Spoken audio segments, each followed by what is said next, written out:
কোনো ইমাম সাহাব এতটা দ্রুত গতিতে তারাবির নামাজ আদা করে বা অন্য কোনো নামাজ আদা করে কি আদা করছে কি পড়ছে সেটা বোঝা যাচ্ছে না। শুধু ইয়ালামুন আর তাআলামুন ছাড়া কোনো বোঝা যাচ্ছে না। এবং কোরআন শরীফের কি হয় মানা আর মানের মধ্যে বিকৃতি হয়, কোরআন শরীফের মানাই পাল্টে যায়। তাহলে এরকম ভাবে কোরআন পড়াটা হারাম। আর এরকম ভাবে যদি নামাজি কিরাত করে তাহলে নামাজি হবে না, এটা পড়াটা গুনাহ হবে। उन्हें लिखे कि आजकल के अक्सर हुफ़ाज़ इस तरह पढ़ते हैं कि मद का अदा होना तो बड़ी बात है, यालमून तालमून के सिवा किसी लफ्ज़ का पता भी नहीं चलता। इस कदर जल्द पढ़ता है, हालांकि इस तरह कुरान मजीद पढ़ना हराम, सख्त हराम है।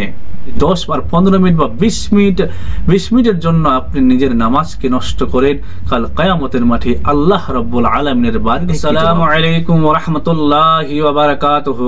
প্রিয় মুসলিম ভাই ও বোনেরা, আশা করি আপনারা ভালো আছেন, সুস্থ আছেন।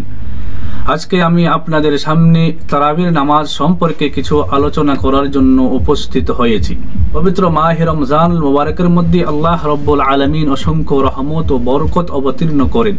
আর পবিত্র মাহে রমজানুল মুবারকের মধ্যে আরেকটি গুরুত্বপূর্ণ ইবাদত রয়েছে, যে ইবাদতের নাম হচ্ছে তারাবির নামাজ। সেই তারাবি সম্পর্কে নবী করিম সাল্লাল্লাহু তাআলা আলাইহি ওয়াসাল্লাম ইরশাদ করে বলেছেন, যেই ব্যক্তি ঈমানের সঙ্গে সওয়াবের আশায় পবিত্র মাহে রমজানুল মুবারকের রাত্রিতে তারাবির নামাজ আদা করে আল্লাহ তাবারক ওয়া তাআলা সেই ব্যক্তির অতীতের গুনাহ খাতাকে ক্ষমা করে দেন। তো বোঝা গেল তারাবির নামাজ বহুত বড় একটা ফজিলতপূর্ণ ইবাদত। তবে বিরাদরানি মিল্লাতে ইসলামিয়া এই একটি ফজিলতপূর্ণ ইবাদতও অনেকগুলো ব্যক্তিকে দেখা যায় সেটা ইবাদতটাও ভালোভাবে আদা করে না। কিভাবে ভালোভাবে আদা করে না? সেটা হলো যে আমাদের তারাবির নামাজটা দেরি করে শেষ হলো আর অন্য মসজিদে তাড়াতাড়ি শেষ হলো। এই জন্য অনেকগুলো মুসল্লি, এই জন্য অনেকগুলো যারা নামাজি আছে সেই ইমাম সাহেবের উপরে প্রেশার ডালে, ইমাম সাহেবের কাছে ডিমান্ড করে আমাদের নামাজটা যেন আমরা আগে করতে পারি, আমরা আগে শেষ করতে পারি। এরকম অনেকগুলো মুক্তাদির একটা ডিমান্ড থাকে। সেই সম্পর্কে আমি তো কিছু আলোচনা করতে যে তারাবির নামাজ আপনি তাড়াতাড়ি করে আদা করতে পারবেন কি না, বা তারাবির নামাজ যদি আপনি আদা করতে যান তাড়াতাড়ি করে, তাহলে শরীয়ত কতটুকু অনুমতি দিয়েছে আর কতটুকু তারাবির নামাজ তাড়াতাড়ি পড়লে আপনার নামাজ আদা হবে না।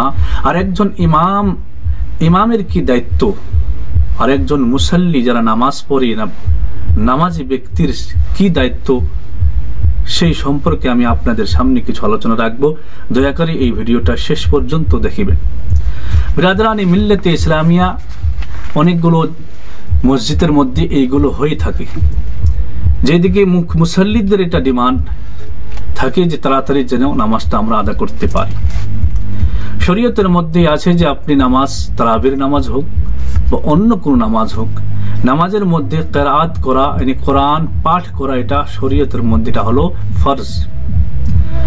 এই ফরজ আদা করার ক্ষেত্রে যদি আপনি এতটা তাড়াতাড়ি করে পড়েন যে তাড়াতাড়িও পড়ছেন একটু, ওর সাথে সাথে কিরাত করার যতগুলো নিয়ম আছে সেই নিয়মগুলো আদা হচ্ছে, যে অক্ষরে আদা করার যে স্থান সেই স্থান থেকে শুদ্ধভাবে আদা করছে আর একটু তাড়াতাড়ি করে পড়ছে, আর কোরআনের মানা বিকৃতি হয় না, কোরআনের মানা পাল্টে যায় না, তাহলে এতটুকু জায়েজ আছে।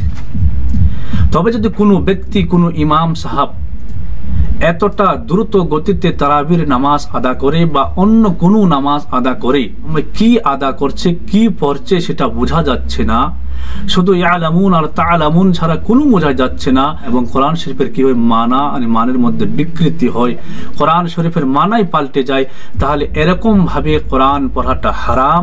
আর এরকম ভাবে যদি নামাজি কিরাত করে তাহলে নামাজি হবে না, এটা পড়াটা গুনাহ হবে।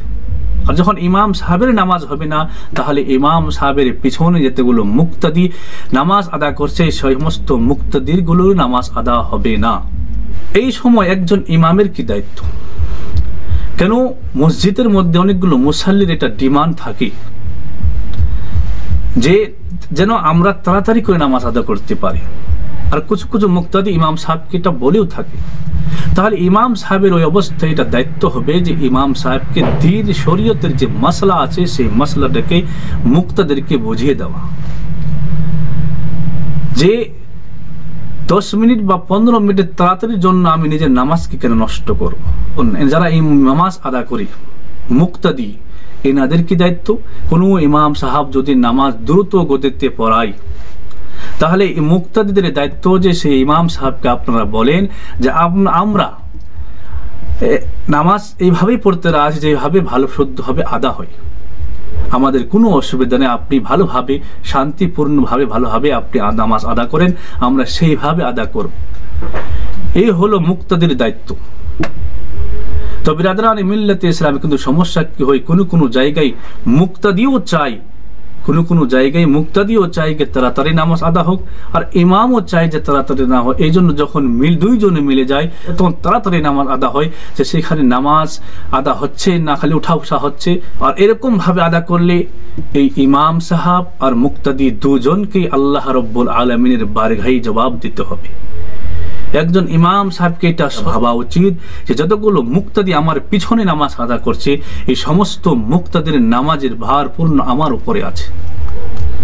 যদি আমারই নামাজ আদা হবে না, আমি এমন তাড়াতাড়ি গতিতে পড়াই যে আমার যদি নামাজ না হয়, তাহলে এই মুক্তাদিগুলোর নামাজ হবে না। এই সমস্ত ব্যক্তির নামাজের জবাব কাল কিয়ামতের মাঠে আমাকে দিতে হবে। তাহলে বিরাদরানে মিল্লাতে ইসলামিয়া কিভাবে জবাব দিবে? তা কিছু ব্যক্তি যুক্তি লাগায়, বলে যে তারাবিহ মানে হচ্ছে তাড়াতাড়ি করে নামাজ পড়া। আসলে এই ব্যক্তির শরীয়তের কোনো জ্ঞান নাই, এই জন্য এইগুলো কথা বলে। আসলে যদি আপনি দেখেন তারাবি মানে কি, তারাবিহ এটা হলো আরবি শব্দ। তারাবি হচ্ছে তারবিহাতুনের বহুবচন। তারবিহাতুন শব্দের অর্থ হলো আরাম করা, বিশ্রাম করা। অর্থাৎ শরীয়তের মধ্যে এটা বিধান রয়েছে 4 রাকাত নামাজ আদা করার পরে ওখানে আরাম করার, বিশ্রাম করা, একটু আরাম করা, এটা শরীয়তের মধ্যে বিধান রয়েছে। তারাবির মানে এটা নয় যে তাড়াতাড়ি, তারাবির মানে আমাদের মাঝে আরাম করা আর বিশ্রাম করা, আস্তে। কিন্তু আমাদের সমাজের মধ্যে কিছু ব্যক্তিগুলো এটা যুক্তি মেলায় যে তারাবির নামাজ মানে তাড়াতাড়ি, এটা ভুল ধারণা। এই সম্পর্কে হুজুর সাদরুশ শরিয়া বদরুত তরিকা হযরত আল্লামা মাওলানা মুফতি আমজাদ আলী আজমি আলাইহির রহমা বাহারে শরিয়তের মধ্যে এই সম্পর্কে কিছু আলোচনা করেছেন। উনি বলেছেন कि फर्जों में ठहर ठहर कर क़राअत करे और तरावीह में मुतवस्सित अंदाज पर, यानी फरज नामाजेर मध्य एकटू आस्ते आस्ते करे पड़े और विशेष करे तरावीर नामाजेर मध्य मध्य गतिते। তারপরে উনি লিখেছেন और रात के नवाफिल में जल्द पढ़ने की इजाजत है, রাতের মধ্যে যদি কেউ নওয়াফিল আদা করতে চায় তাহলে একটু তাড়াতাড়ি করে পড়া যাবে, मगर ऐसा पढ़े कि समझ में आ सके। এরকম তাড়াতাড়ি যতগুলো নামাজ পড়ে যাতে নামাজটা ভালোভাবে বোঝা যায়, যে কোরআন তিলাওয়াত করে সে কোরআন ভালোভাবে বোঝা যায়, এতটা শুদ্ধভাবে পড়তে হবে। यानी कम से कम मद का जो दर्जा कारियों ने रखा है उसको আদা করি। কিরাতের যেটা মাহির যারা ওনারা যেভাবে এটা মত আর বাইবেল বিশিষ্ট অনেকগুলো জিনিসের যে নিয়ম বলেছেন, এই নিয়মের অনুযায়ী যদি একটু আদা করা হয় उसको अदा करिए, वरना हराम है इसलिए कि तरतिल से कुरान पढ़ने का हुक्म है। আর যদি এইটার লিহাজ না রাখা যায়, যেভাবে হোক সেইভাবে পড়ে, কোনো অক্ষর খেয়ে যায়, কোনো জায়গায় বোঝা যাচ্ছে, কোনো জায়গায় বোঝা যাচ্ছে না, তাহলে এটা পড়া হারাম। কেন? কোরআনের মধ্যে আছে যে কোরআন তারতিল এনে ভালো শুদ্ধভাবে আদা করতে হবে। তারপরে उन्हें लिखेचन कि आजकल के अक्सर हुफ़ाज़ इस तरह पढ़ते हैं कि मद का अदा होना तो बड़ी बात है, यालमून तालमून के सिवा किसी लफ्ज़ का पता भी नहीं चलता। बोले आजकल কিছু হাফিজগণ নামাজ আদা করে যে নামাজ মখরজের সাথে তো দূরের কথা, ইয়ালামুন আর তালামুন ছাড়া আর কিছুই বোঝা যাচ্ছে না। যেভাবে আমাদের সমাজে কিছু জায়গায় তারাবির নামাজ আদা করা হয় और किसी लफ्ज का पता भी नहीं चलता, न तसही हरूफ होती बल्कि जल्दी में लफ्ज के लफ्ज खा जाते हैं। यानी শুদ্ধভাবে আদা হয় না, তাড়াতাড়ি যখন করে তাহলে অনেকগুলো অক্ষরও খেয়ে যায়, yani কিছুগুলো অক্ষর আদাই হচ্ছে না। और इस पर तफाखुर होता है, অর্থাৎ অহংকারী নিজেকে অহংকার করে যে আমি আজকে এত 2 মিনিট 20 মিনিটে 30 মিনিটে 40 মিনিটে আমি শেষ করে দিলাম, মানুষের সামনে গর্ব করে। इस कदर जल्द पढ़ता है, हालांकि इस तरह कुरान मजीद पढ़ना हराम, सख्त हराम है। অথচ এরকম ভাবে কোরআন মজিদ পড়াটা কঠোরভাবে এটা নিষেধ আছে, হারাম আছে, সখত হারাম। এইভাবে পড়াটা শরীয়তের মধ্যে নিষেধ আছে। তো বিরাদরানে মিল্লাতে ইসলামিয়া বোঝা গেল যে তারাবির নামাজ এত দ্রুত গতিতে পড়াটা যাবে না যাতে কোরআনের মানা বিকৃতি হয়, কোরআন কিভাবে কি পড়ছে কি পড়ছে সেটা বোঝা যাচ্ছে না আর মানার মধ্যে বিকৃতি হয়ে যায়, তাহলে এইভাবে কোরআন পড়াটা হারাম আর শোনাটাও এইভাবে হারাম হবে। আর এইভাবে নামাজ আদা করলে নামাজও হবে না, অথচ উল্টা গুনাহ হবে।